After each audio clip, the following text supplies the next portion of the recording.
नमस्कार मंडळी, मी रुपाली तुमचं पुन्हा एकदा खूप खूप स्वागत करत आहे आजच्या एका नवीन ब्लॉगमध्ये. आय होप तुम्ही सगळे मस्त असाल.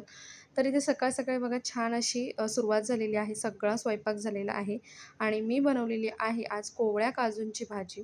त्याचबरोबर भात आणि गावी इथे पालेभाज्या खूप छान मिळतात कोवळ्या अशा. तर त्या घेऊन आली होती येताना काल. तर ती बनवलेली आहे भाजी छान अशा आणि त्याचबरोबर नाचणीची भाकरी प्रचंड आवडते आम्हाला. आणि त्यासोबत तिखट आमटीसुद्धा बनवलेली आहे.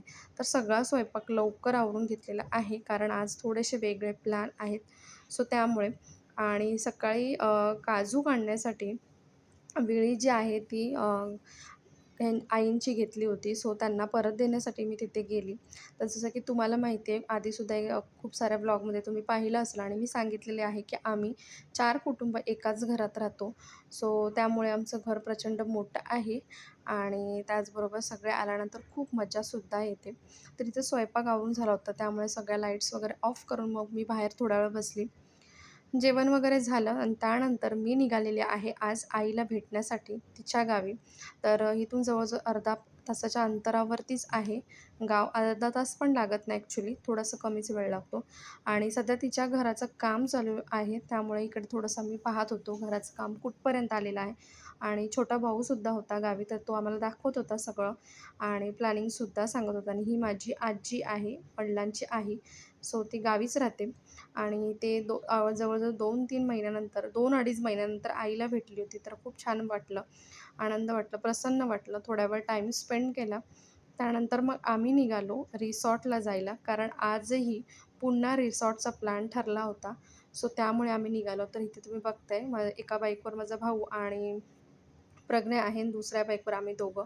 त्यानंतर इथे थोडंसं रिसॉर्टमध्ये एन्जॉय केलं. घरातलेसुद्धा डायरेक्टली तिकडे आले होते आणि आम्ही इथून डायरेक्टली गेलो होतो आणि खूप एन्जॉय केलं, मज्जा केली. त्यानंतर इथे छान असं गरमागरम भजी आणि चहाचा आनंद घेतो इथे आम्ही. खेळून ऑलरेडी झालं होतं आणि ह्यांचं आणि माझ्या भावाचं मिस झालं, कारण ते लोकं उशिरा आले. एका कामास्तव ते आम्हाला इथे ड्रॉप करून गेले होते. सो ते लेट आले, त्यामुळे त्यांचं खेळणं राहिलं. पण आम्ही खूप एन्जॉय केलं. बाकीचे घरातले जे होते ते ऑलरेडी निघाले जायला. तर आम्ही इथे बसलो, थोडा वेळ टाईम स्पेंड केला. काही गोष्टी बोलायच्या होत्या त्या बोललो. त्यानंतर इथून निघालो आणि हे सेकंड टाईम आहोत जे आम्ही रिसॉर्टला आलेलो आहोत. खूप मजा केली, खूप एन्जॉय केला आणि जसं की सांगितलं गावाच्या जवळ आहे, त्यामुळे जास्त एन्जॉय केलं. त्यानंतर पुढे ब्लॉग काही मी शूट करू शकले नाही. तर हा सेकंड डेचा ब्लॉग आहे, जेव्हा आईकडे मुलांना ड्रॉप करून आम्ही निघालेलो दापोली बाजारात. कारण मला घ्यायची होती सुकी मच्छी. कारण मी बऱ्याचदा वर्षाची जी मच्छी लागते, म्हणजे थोडीफार जी काही आपण सुकी मच्छी घेतो, तर ती मी इथूनच नेते गावावरून. छान सुकवून क्लीन वगैरे करून नेते. तर ती घेतली. त्यानंतर पुन्हा मग आईकडे आलो आम्ही आणि इथे तुम्हाला दाखवते घराचा एक लूक किती छान झालेला आहे. आणि इकडे चाललेले आहेत दुसऱ्या साईडला आंबे काढणे.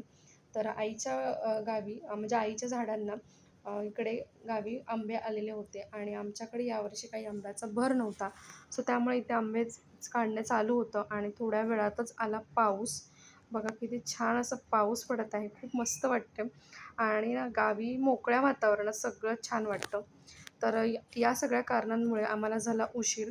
मग एवढ्या रात्री बाईकवरनं न येता आम्ही रिक्षा करून घरी आलो आणि आज ह्यांना झालं भजी खायचं मन. स्वयंपाक सगळा सकाळी आवरून गेली होती, परंतु यांना झालं भजी खायचं मन. सो त्यामुळे त्यांनी स्वतःच बनवली आणि अशा प्रकारे आजचा हा आमचा दिवस गेला. आय होप तुम्हाला आवडला असेल. जर आवडलं असेल तर लाईक, सबस्क्राईब, शेअर करायला अजिबात विसरू नका.